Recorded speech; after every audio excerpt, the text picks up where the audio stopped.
Good morning बच्चों। आज हम आपको गोली दर्पण और इससे संबंधित कुछ परिभाषाएं बताने जा रहे हैं। ध्यान से देखिएगा। जैसा कि आप देख सकते हैं कि ये एक जो दर्पण होता है एक खोखले गोले का कटा हुआ भाग होता है। तो अगर हम उसमें कलई कर देते हैं एक तल को तो उसका दूसरा तल परावर्तक बन जाता है। तो जैसा आप देख सकते हैं कि यहाँ पर हमने जो कलई की है वो बाहर की तरफ की है, इसलिए इसका अंदर का तल परावर्तक तल बन गया। यानी ये जो तल परावर्तक तल इसमें है या जो मिरर जिसे आप कहेंगे वो कैसा है, धंसा हुआ है भीतर की ओर। ठीक है, तो ये किस प्रकार का दर्पण होगा, अवतल दर्पण। ठीक है, और अगर हम ये जो इस पृष्ठ पे अगर कलई कर देते हैं तो हमारा जो ये वाला तल है ये परावर्तक तल बन जाएगा और तब ये उभरा हुआ दिख रहा है आपको, और उस स्थिति में ये दर्पण आपका उत्तल दर्पण कहलाएगा। ठीक है, तो जिस गोले से ये आपने काटा है मिरर, उसका जो केंद्र होता है वो वक्रता केंद्र कहलाता है। ठीक है, और वक्रता केंद्र से ध्रुव, मिरर का मध्य बिंदु आप ध्रुव कहते हैं। ठीक है, जो परावर्तक तल है उसके मध्य बिंदु को दर्पण का ध्रुव कहा जाता है। तो वक्रता केंद्र से ध्रुव के बीच की दूरी को वक्रता त्रिज्या कहा जाता है। यानी इस चित्र में अगर आप देख सकें तो CP ये वक्रता त्रिज्या है। ठीक है, M1 M2 क्या है, दर्पण का द्वारक है। ठीक है, और वक्रता केंद्र और ध्रुव को मिलाने वाली रेखा को क्या कहते हैं, मुख्य अक्ष कहते हैं। ठीक है, तो ये मुख्य अक्ष है। तो आपको क्या क्या मैंने बताया, दर्पण का द्वारक बताया, M1 M2 दर्पण का द्वारक है, C वक्रता केंद्र है, CP वक्रता त्रिज्या है, और C और P को मिलाने वाली रेखा को दर्पण का मुख्य अक्ष कहते हैं। सेम आप उत्तल दर्पण में भी देख सकते हैं, वही बात है। P और C वक्रता त्रिज्या है, CP दूरी, C वक्रता केंद्र है, M1 M2 द्वारक है, और P और C को मिलाने वाली रेखा को मुख्य अक्ष कहते हैं। ठीक है, तो वक्रता केंद्र की परिभाषा समझ में आई आपको। जिस गोले से इसे काटा है आपने उसका केंद्र वक्रता केंद्र कहलाता है। वक्रता त्रिज्या CP है। ठीक है, ध्रुव क्या है, दर्पण का जो परावर्तक भाग है उसका मध्य बिंदु है, जो परावर्तक तल आपने बनाया है उसका मध्य बिंदु है। मुख्य अक्ष क्या है, C और P को मिलाने वाली रेखा कहते हैं। यानी कहते हैं ना, दर्पण के ध्रुव और वक्रता केंद्र को मिलाने वाली रेखा को मुख्य अक्ष कहा जाता है।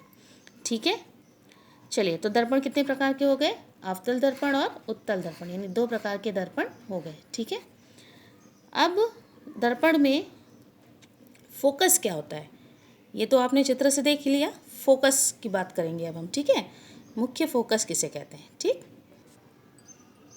तो देखिए यहाँ मुख्य फोकस को दर्शाने के लिए दोनों दर्पण हमने लिए हुए हैं। ठीक है, ये आपका अवतल दर्पण है और ये आपका उत्तल दर्पण है। ठीक है, तो फोकस की परिभाषा ये होती है कि जो मुख्य अक्ष है, जो CP आपका मुख्य अक्ष है ना, तो इसके समांतर आने वाली प्रकाश की किरणें, देखिए इसके समांतर सभी प्रकाश की किरणें आ रही ना, तो परावर्तन के पश्चात जिस बिंदु पर फोकस होती हैं, ठीक, कहाँ फोकस हो रही हैं, देखिए मुख्य अक्ष के समांतर आने वाली प्रकाश की किरणें, ये जितनी भी प्रकाश की किरणें जो मुख्य अक्ष के समांतर आनी दर्पण के, मुख्य अक्ष ध्यान रखिएगा CP के समांतर, सभी लाइनें समांतर है ना, तो परावर्तन के पश्चात क्या हो रहा है, देखिए मिरर में एक बिंदु पर फोकस हो रही है। ठीक है, और दूसरे जो उत्तल दर्पण है उसमें भी मुख्य अक्ष के समांतर, मुख्य अक्ष आपका ये PC ये मुख्य अक्ष है, तो सभी प्रकाश किरणें मुख्य अक्ष के समांतर आ रही हैं।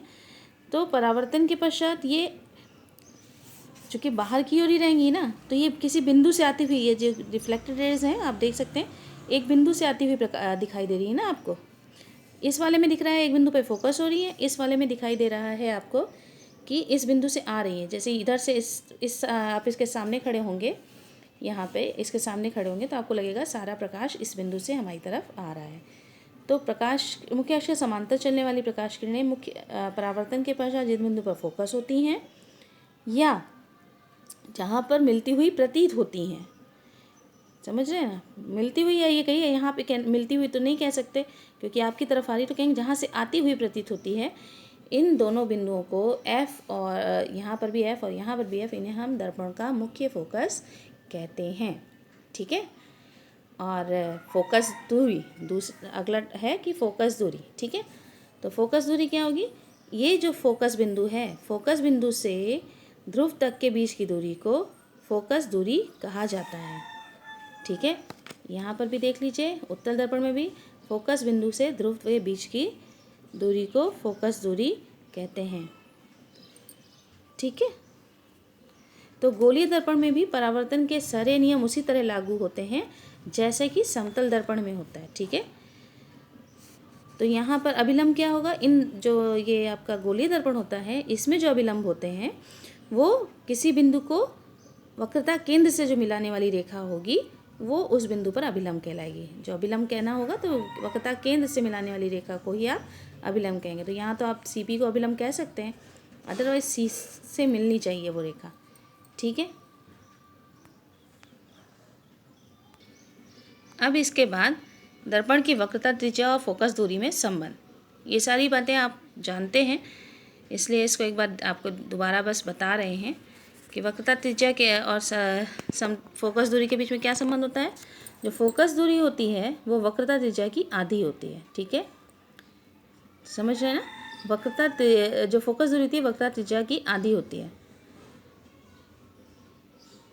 तो अगर समतल दर्पण की बात करो, समतल दर्पण की फोकस दूरी आप क्या होती है, उसमें किरणें कहीं फोकस तो होती नहीं है, तो मानते हैं अनंत पे फोकस होंगी, जिसका मतलब उसका फोकस बिंदु अनंत पर होगा तो इसकी फोकस दूरी भी अनंत हो गई।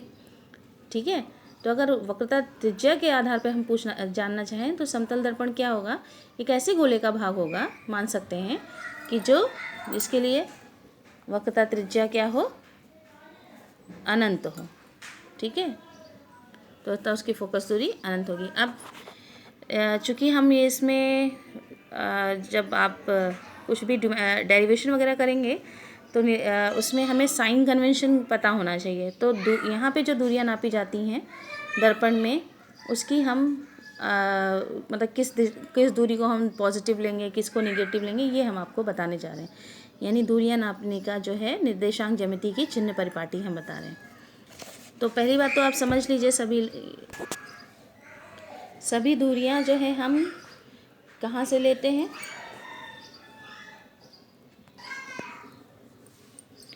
इसमें सभी दूरियां हम जो है इस मतलब अगर कोऑर्डिनेट लेना है तो एक इसमें मूल बिंदु हो, तो मूल बिंदु हम यहाँ पे ध्रुव को लेते हैं। ठीक है, और सभी दूरियां मुख्य अक्ष से ली जाती हैं। ठीक है, ये मुख्य अक्ष है, इससे दूरी, तो मुख्य अक्ष के ऊपर जो दूरियां होंगी वो पॉजिटिव लेंगे और जो नीचे की ओर दूरियां होंगी उसे निगेटिव लेंगे। जो दूरियां ध्रुव से दाईं ओर होगी,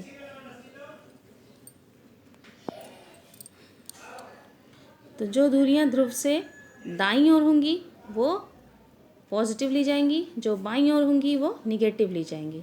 जो ऊपर की होंगी मुख्य अक्ष के वो पॉजिटिव, जो नीचे होंगी वो निगेटिव ली जाएंगी। ठीक है, तो अगर आप इसमें देखिए वस्तु है और ये इसकी इमेज बन रही है, तो वस्तु पॉजिटिव, ये दूरी क्या होगी, पॉजिटिव होगी, ये दूरी निगेटिव होगी। या ये कहिए कि प्रकाश की दिशा में जो दूरियां ली जाती हैं, अगर इनकी बात करिए, बाएं और दाएं की बात हम करें, तो जो प्रकाश की दिशा में दूरियां ली जाती हैं वो पॉजिटिव होती हैं और जो उसके विपरीत ली जाती हैं वो निगेटिव होती है। इसका मतलब जो यहाँ पर अगर प्रकाश बाईं तरफ से दर्पण